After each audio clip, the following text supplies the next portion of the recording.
মৌনতাৰ ভাষাৰ মাজত সৃষ্টি হোৱা চিত্ৰকলা এক সুন্দৰ কলা। ৰং আৰু তুলিকাৰ সমাহাৰত প্ৰতিজন চিত্ৰশিল্পীৰ হাতৰ তুলিকাত প্ৰাণ পাই উঠে জীৱনৰ ৰূপৰেখাই। এই কলাৰ মাজেৰে এজন শিল্পীয়ে নিত্য নতুন সৃষ্টিৰে শিল্প ভাষাক পূৰ্ণ ৰূপ দিয়ে। এজন শিল্পীৰ প্ৰাণৰ ভাষাৰে একোখন সুন্দৰ সুন্দৰ ছবিৰ পূৰ্ণ প্ৰকাশ ঘটে। আজি আমি আপোনালোকক চিনাকি কৰি দিম এনে এজন ব্যক্তিৰ সৈতে যাৰ হাতৰ পৰশত ৰঙৰ তুলিকাত প্ৰাণ পাই উঠিছে এটা মুক্ত মন আৰু চিন্তাৰ সুগভীৰ জীৱনবোধে। তেওঁৰ নাম শিৱসাগৰৰ নিবাসী বিতু বৰুৱা। প্ৰবল আত্মবিশ্বাসী বিতু নৱপ্ৰজন্মৰ বাবে এক প্ৰেৰণা। নমস্কাৰ, সংবাদ প্ৰবাহিকাৰ বিশেষ অনুষ্ঠানৰ মাজলৈ সকলোকে স্বাগতম জনাইছোঁ। পূৰ্বৰ অংশটি চাই আপোনালোকে নিশ্চয় গম পাইছে আজিৰ অনুষ্ঠানটি অলপ ব্যতিক্ৰমধৰ্মী। আজিৰ অনুষ্ঠানত উপস্থিত আছে এগৰাকী প্ৰতিভাৱান চিত্ৰশিল্পী। আহক তেওঁৰ মুখেৰে জানি লওঁ তেওঁৰ পৰিচয়টো।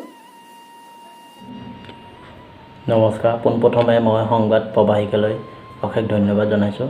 মোৰ নাম শ্ৰী বিতু বৰুৱা। মোৰ ঘৰ শিৱসাগৰ গণপতিত। মোৰ ঘৰত মা, দেউতা, দাদা আৰু দেউতা আছে। দেউতাই প্ৰাইভেটকৈ গাড়ী চলায় আৰু দাদাও তেনেকৈ সৰুভাৱে কৰি আছে। ময়ো বৰ্তমান প্ৰতিভান চিত্ৰকলা নিকেতনত শিক্ষকতা কৰি আছোঁ আৰু প্ৰাইভেটকৈ সৰুৱা হাতৰ টিউশ্যন দুটামান লৈ আছোঁ। ছবি অঁকাৰ ক্ষেত্ৰত তুমি আনুষ্ঠানিক শিক্ষা লৈছিলানে? যদি লৈছিলা, ক'ৰ পৰা লৈছিলা আৰু তোমাৰ গুৰু কোন? এতিয়া আমি ভাড়াঘৰত আছিলোঁ, এখন ভাড়াঘৰত। তাত তেওঁৰ ওচৰতে মুজিদা বেগম বাইদেউগৰাকীক তেওঁ ঘৰত টিউশ্যন ল'বলৈ গৈছিলে। তেতিয়া খুৰীগৰাকীয়ে মোক কৈছিলে বাইদেউগৰাকীক টিউশ্যন ল'বলৈ। তেতিয়া বাইদেউগৰাকীয়ে মোক বৰকৈ অশেষ সহায় কৰিছিলে। তেতিয়া বাইদেৱে কৈছিলে প্ৰতিভান চিত্ৰকলা নিকেতনৰ স্কুল দেওবাৰে হয়, তাত যাবা। বাইদেৱে এডমিশ্যন মাহিলী যোনটো ফিজ বাইদেৱে মোৰ পৰা একো লোৱা নাছিলে, বিনামূলীয়াকৈ মোক শিক্ষাদান কৰিছিলে। মই এতিয়া বৰ্তমানলৈকে মই বাইদেউ স্কুলতে শিক্ষকতা কৰি আছোঁ, প্ৰতিভান চিত্ৰকলা নিকেতনত।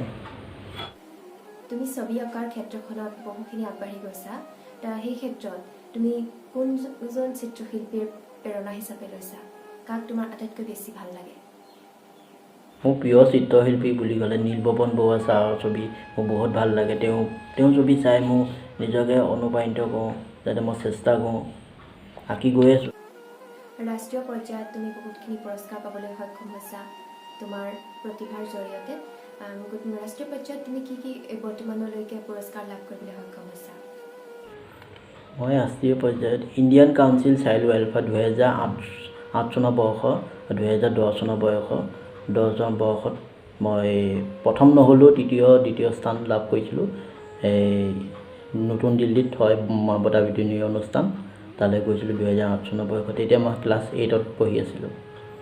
তুমি কিমান বছৰ বয়সৰ পৰা ছবি আঁকিবলৈ আৰম্ভ কৰিছা আৰু জীৱনত প্ৰথমবাৰৰ বাবে অঁকা ছবিখন কি আছিল তোমাৰ মনত আছেনে?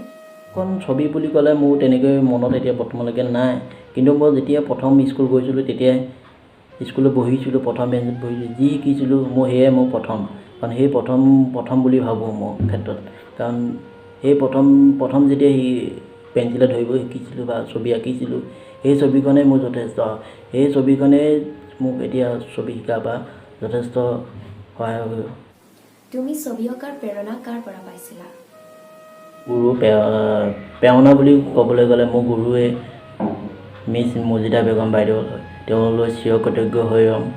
কাৰণ তেওঁ স্কুলত শিক্ষাদান লোৱাৰ পৰাই আজি মই যিটো পৰ্যায়ত আছোঁ, সেইটো পৰ্যায়ত তেওঁ নহা হ'লে বা তেওঁৰ ওচৰত নিশিকা হ'লে এইটো পৰ্যায়ত মই আজি ধন্যবাদ জনাইছোঁ তুমি আমাক ইমানখিনি সময় দিয়াৰ বাবে। তুমি আগবাঢ়ি যোৱা সকলো প্ৰত্যাহ্বান নেওচি চিত্ৰশিল্পৰে তুমি জিলিকি ৰোৱা বিশ্বত সকলোৰে আশীৰ্বাদ তোমাৰ লগত আছে।